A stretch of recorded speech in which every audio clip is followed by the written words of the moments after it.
I'm Mike Holloway, Chief Legal Officer for Parsons Corporation. With me today is Chuck Harrington, Parsons Chief Executive Officer and Chairman of our Board of Directors. We are excited to be part of Ethisphere's annual Global Summit, and we are honored to present a spotlight on Parsons. At Parsons, we're very proud that Ethisphere has named us as the world's most ethical company for the 12th consecutive year. Parsons' culture is deeply rooted in our 6 core values: safety, quality, integrity, diversity, innovation, and sustainability.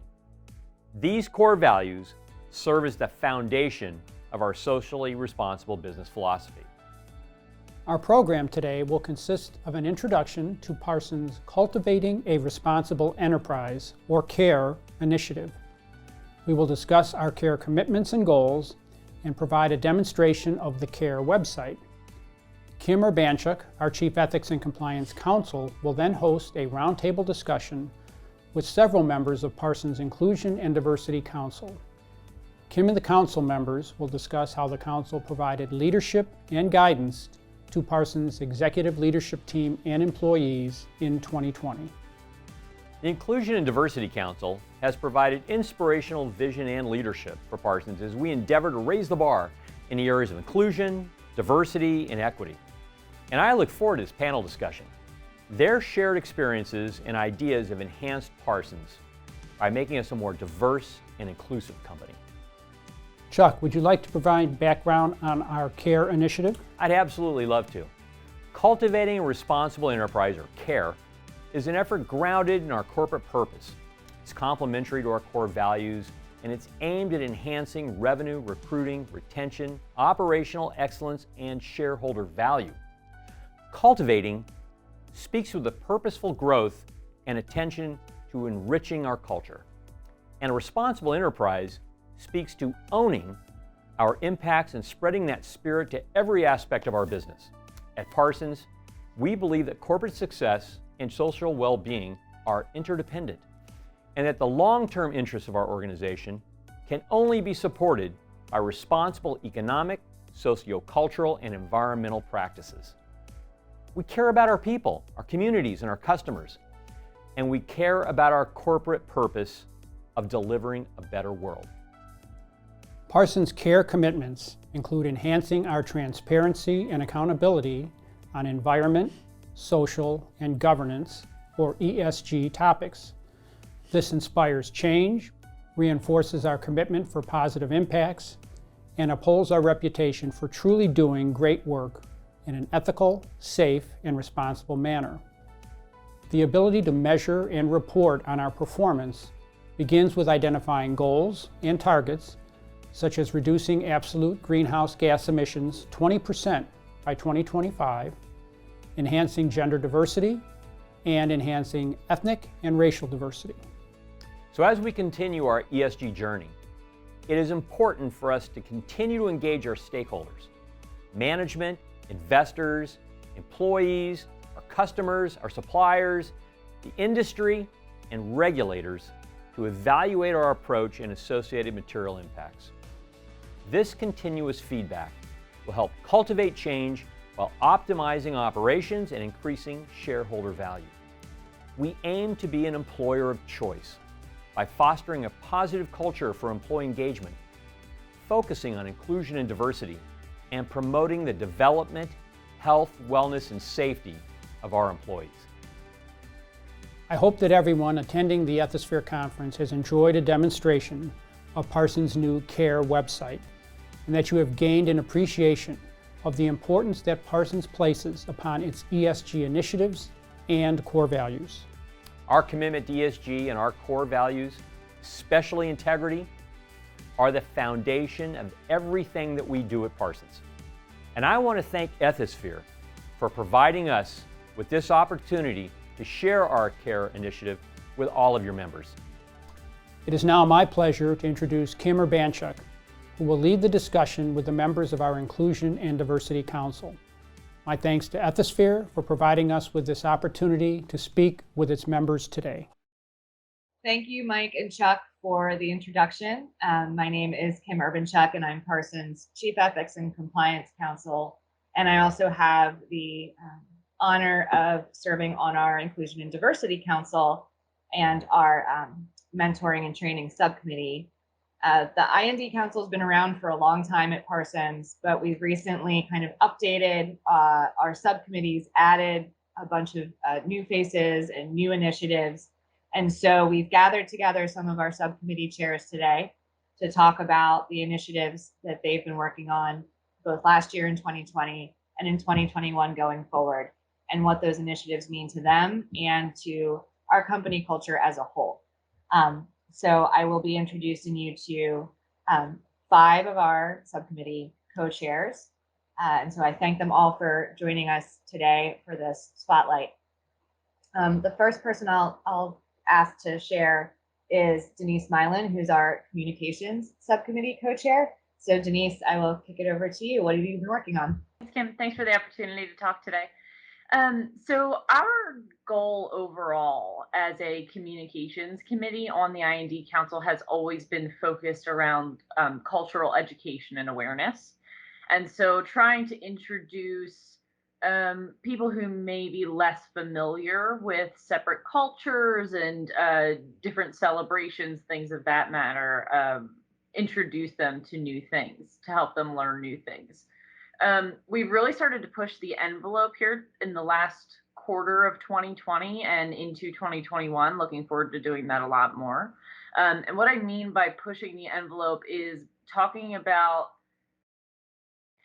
topics that are less celebratory in nature and more uncomfortable in nature. So a good example would be our October Disabilities Empowerment campaign. So that was October of 2020. And while we celebrated, right, all of the different visible and invisible disabilities that people bring to the table, and while we can all celebrate them and the different skills that they leverage, it's also an uncomfortable topic, right? A lot of people don't want to talk about their own disabilities, let alone try to learn about somebody else's disabilities, particularly if it's an invisible disability. So what we did with our Disabilities Empowerment campaign was each week we would put out a different element of the campaign. So the general tone of that was to first break through that stigma of it being an uncomfortable conversation for many people. But the biggest thing we wanted to provide to everybody across the company at all employment levels was the connection to internal and external resources. So for example, we talked about the employee assistance program here at Parsons, and other internal resources. There were a lot of questions that our team as a council were getting about that, because we, focus on that inclusion and that diversity. People would come to us and say, well, I want to ask for an accommodation, but I'm kind of uncomfortable to approach, this person or that person. How do I do this? We also connected people with external resources. So different websites for labor laws, for example, so people could get more familiar with that. Organizations that offer support for people, for mental disabilities or even physical disabilities, right, to get other accommodations they may need in other spaces of their life outside of the workplace. The last thing that I'll just touch on briefly is our focus on external messaging in 2021. That is probably our biggest accomplishment to date, is the amount of external messaging on inclusion, diversity, equity, and equality related topics. We've always had ELT support.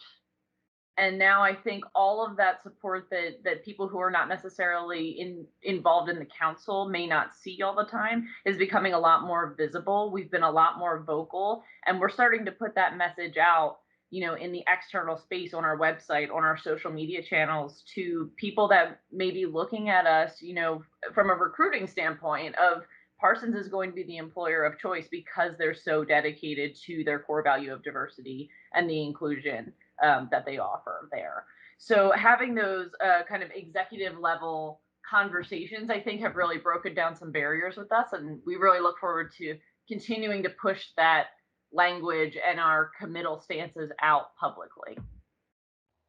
Awesome. I know that, especially with COVID and people teleworking or working in different flexible environments. I think the focus on the mental health, kind of invisible disability conversation is incredibly important as people navigate this, I hate, so cliche, but new normal. Or so I thank you for that. I know the employee base is very appreciative of all of that work. I'd like to kick it over now to Paul Walker-Lance, who is the co-chair of our Pride Alliance subcommittee, to talk about all of the exciting things that the Pride Alliance has been working on over the last year and going into 2021. Paul? Thanks, Kim. Really excited and honored to be here. Since starting with the council in 2018, we have really made leaps and bounds in terms of where we were 2.5 years ago to now.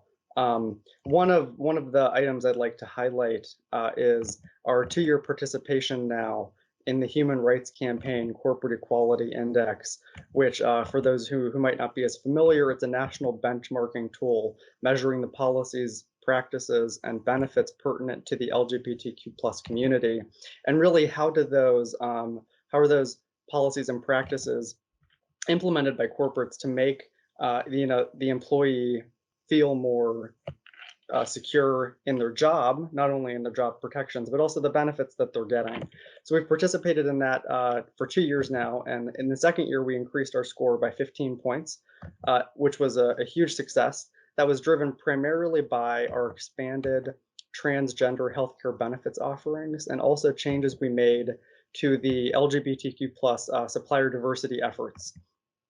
If I go back to Denise's original talking points from the communication perspective, one thing that really sticks out in my mind that I'm proud of is the intersectionality that the Pride Alliance has been able to foster with other organizations at Parsons, one being the MilVet organization, Kim, that you mentioned, and Chuck McGregor and I, who Chuck is the chair of the MilVet, he and I were working on a few projects together, and I came across an organization called the Modern Military Association of America. And in doing some research on MMAA, they're a nonprofit organization whose primary purpose is serving military LGBTQ community members and their spouses and their families and supporting them. And in doing research, we came to find out that a former Parsons employee, Donna Johnson, died in active duty, and we wanted to honor her. So we actually implemented and went forward and were able to collaborate together to celebrate her legacy with a military spouse scholarship, and also sponsored a Equity and Valor Award in her honor. So it's really the touch points between the different communities, really bringing us all together is what's so important in what the IND Council is doing. Bringing it, across the organization, actually leaving the organization, right, and making an impact outside of Parsons is the most important thing we can do. Another item that I'm proud of is we, have been reaching out to organizations in the science and technology arena that primarily try to serve LGBTQ individuals. One of them is out in science, technology, engineering, and math. They work to help individuals with internships or find employment. I think looking at what Melissa said as well, fostering that sense of belonging is really what we're trying to do. And by having the Pride Alliance, the MilVet, Social Justice Equality, other touch points within the organization that are known, where people know it is somewhere they can reach out, that it would be a safe space, where they can find information, where they can ask a question. Having the spotlight shine on IND helps others find the information they need to find. And I think that's really what has been most impactful for me over the last 2.5 years or so. All right, thank you, Paul. Switching over to mentoring and training, Melissa, you are the co-chair of that subcommittee, and I know that we have a ton of really cool initiatives going on right now there. So I will turn it over to you to chat about mentoring and training. Sure thing. So, 2020 has really turned into the year of training for us.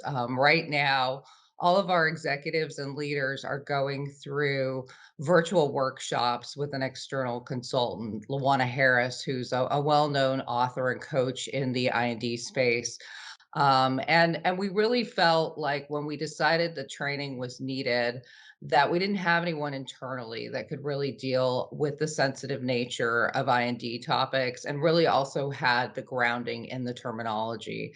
So our committee felt the need to go out and seek out a consultant, and we landed on Luana primarily because she understood that this is a journey. She's not just here to help us with these workshops. She's here to help us with what we're calling our sustainability plan. And by that, I mean, this isn't going to be a one and done training. With I&D, it's continuous learning. I know personally, I'm going to be continuing to learn about this until the day I die, probably. You know, we have a lot of work to do, not only as a company, but as a nation to really wrap our head around these topics and unpack this stuff. So it was really important that we had somebody who could help us foster that continuous learning journey with our leaders.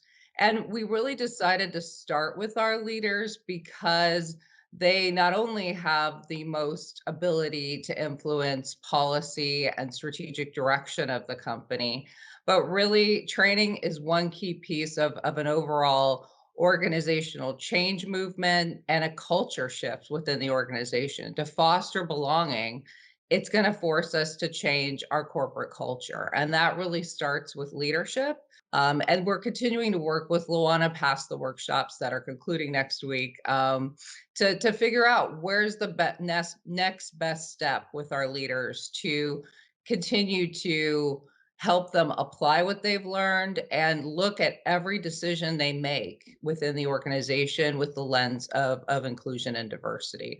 So that's really important to the council and to the work that we're doing, and really connects to the work of a lot of the other subcommittees. I know we'll be looking to our metrics committee, which Julia leads. She'll be speaking in a little bit to help us measure our impact within the organization after the training. You know, we should see upticks in retention if we're starting to foster more belonging, and we should see upticks in innovation as well, because more inclusive teams do become more innovative over time, and that's always been key to our strategic direction. And really all that we're doing on the I&D Council really ties in nicely to Parsons' strategy overall. You know, we are, you know, building a better world. That's an extension of inclusion and diversity.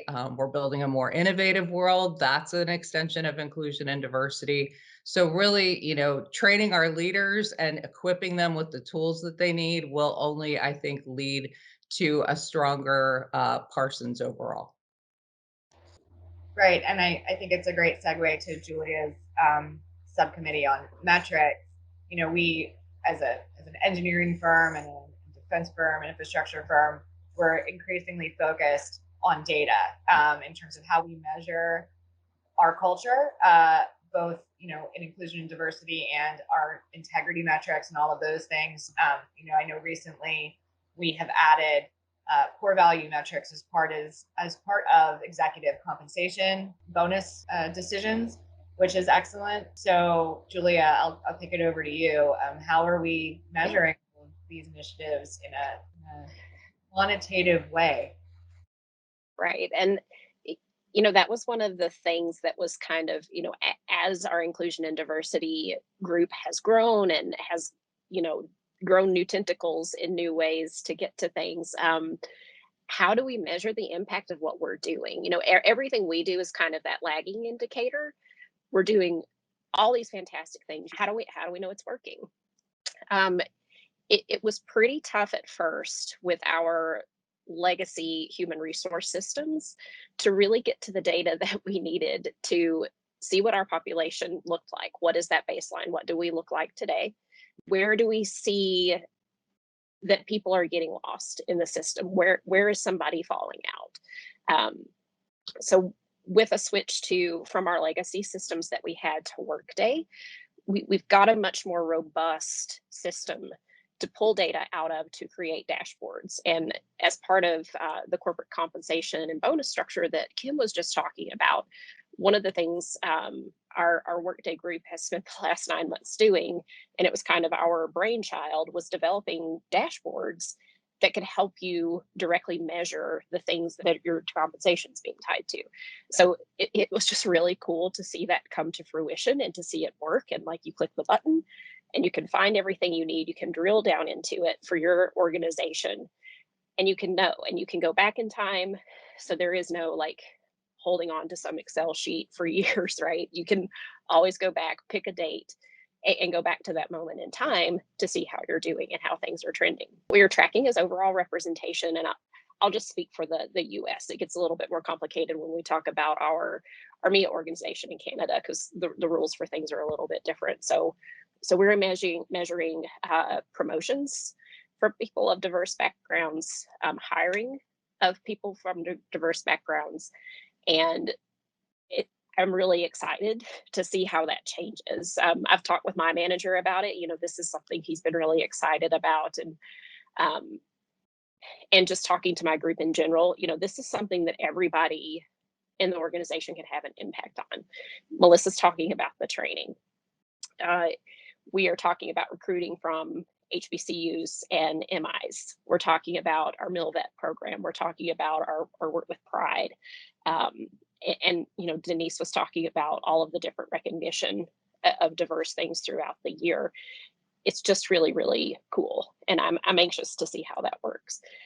Another big part of what we do is soliciting feedback from the organization and from our employees. We do a yearly survey that is focused specifically on I&D. We're able to get really easily analyzable data out of that. And one of the things organizationally at Parsons that has recently happened is a business analytics group. They sit under our IT infrastructure. It's been really cool to see what we can do with the stuff that we get back from our survey, from other surveys in the organization, from surveys with the other groups within I&D. Take that data and really be able to analyze it, see what the trends are, see what we can identify as actionable. What are the boots on the ground seeing, and what do they need? So that's been really cool. And I think, that will be a best practice for us moving forward, is that group is kind of either always tied to the metrics group in I&D, or we have folks from that group that actively participate. So that's been super cool. That's really cool. Yeah. And I know that there's, Amar couldn't be here today, but we're co-chairs for our executive and intern diversity group. And I know that group also is looking a lot at, how do we target our recruiting to broaden the talent pool for diversity in all different, like you said, recruiting from HBCUs, from military institutes, from schools that we maybe hadn't thought of before, just regional focuses or different areas of the country and the world. So I think that's all really important, and being able to quantify all of these things to show progress over time, I think, is also incredibly important. So we've talked a lot about the program sort of structures and operational pieces of this, but I really kind of want to focus now on specific communities that we're surveying. And now I'd like to introduce Kim Rice, who co-chairs our Social Justice and Equality Subcommittee, which is a newer committee to the council that's been very active over the last year and going forward into 2021, dealing with a lot of what's in current events and what's important to our employee base. So Kim, love to hear what you've been working on and what you're focusing on. Thanks, Kim. I am fairly new to Parsons as well, so I'm super excited to be the chair of the Social Justice and Equality Committee. We stood up in May of 2020 when the world kind of let us know that we needed to bring this topic specifically to the I&D Council here at Parsons. So we needed to start understanding, what do people already know? What do they understand? And what are we doing around this topic of inclusion and diversity? And I think it was very important that we started to have those conversations, because we learned from the things that Julia was doing with metrics that everybody wasn't in the same space. And so every day I kind of come into this space and I'm like, am I doing enough to take care of the employees at Parsons?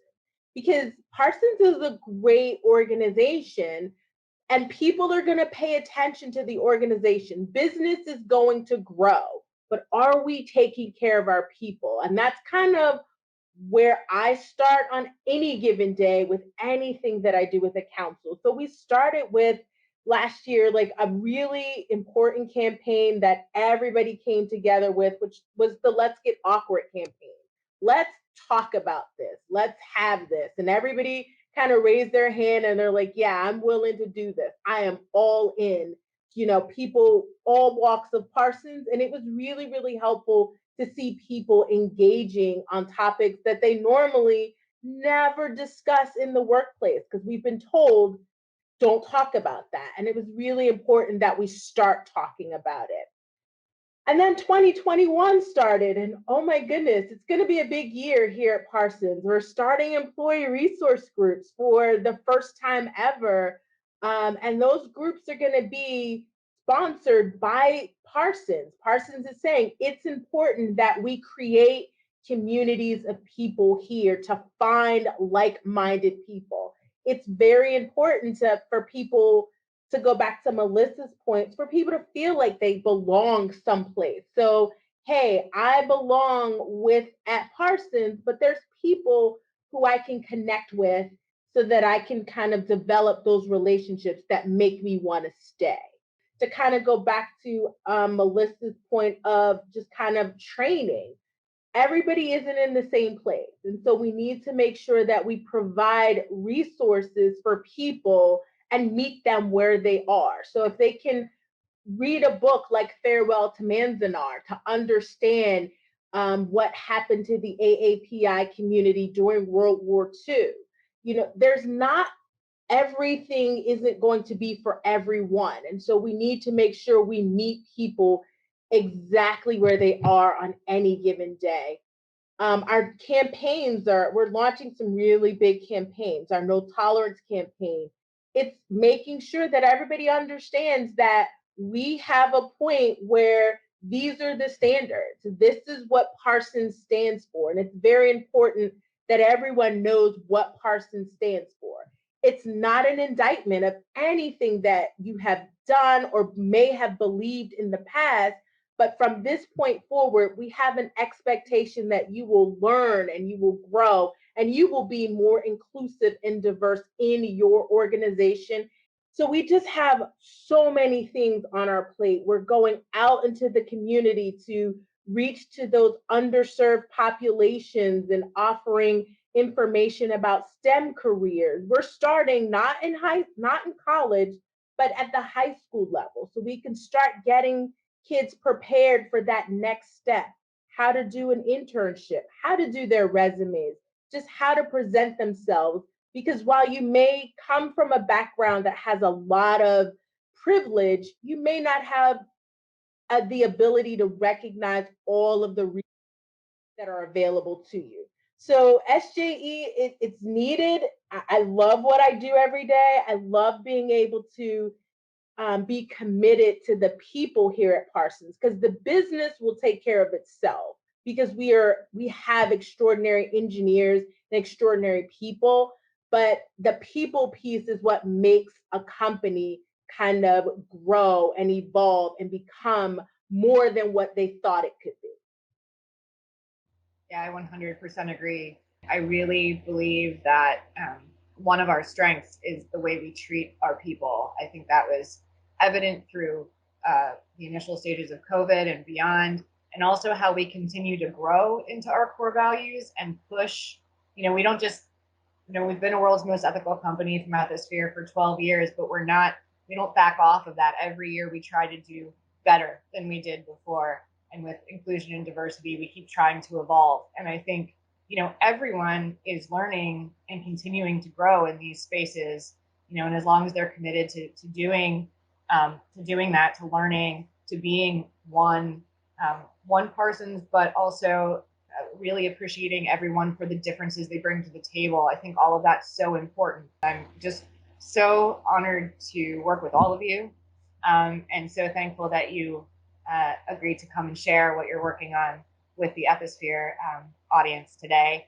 I know that a lot of folks in this world's most ethical company kind of community look to each other for ideas of how they can better their corporate cultures and their programs, and we're all continuously learning from each other. And I will stick around for the live portion of this to take questions and bring back any feedback I can from the audience. So thank you very much.